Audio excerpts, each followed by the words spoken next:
Today I'm being very, very good.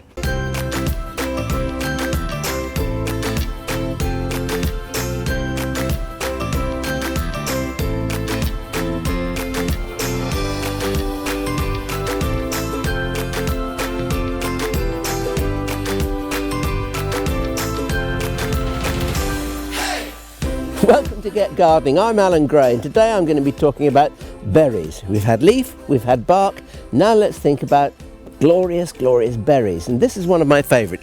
This is a holly. It's called Ilex castanefolia. It's a tall growing holly, and we first had it in the garden by virtue of the fact that we were given a cutting from another famous garden, Raveningham Hall in actual fact, by Lady Bacon herself.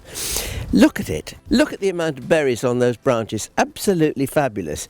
Now we're very lucky because this year those berries have not yet been taken by the birds.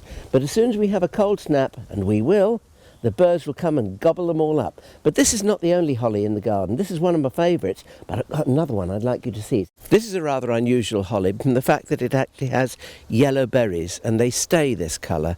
But it's rather dear to our hearts here at East Ruston because it's a seedling that was found in the garden.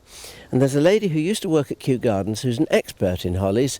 Her name is Susan Andrews, and Susan came up to East Ruston and she went through all the hollies that we have in the garden, and she looked at this one and she said, "That's rather special. I think we should name it."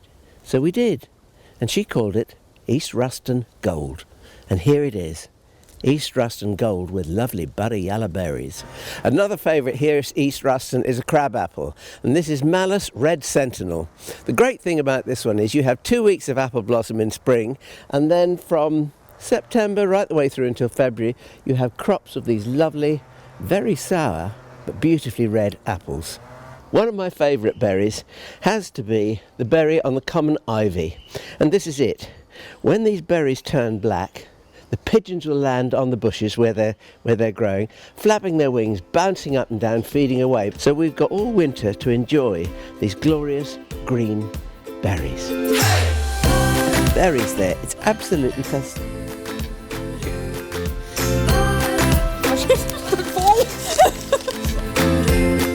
We're getting naked. Luckily, I'm not naked, but the garden is. The architecture that we've got in the garden is really important to give us structure through the winter months.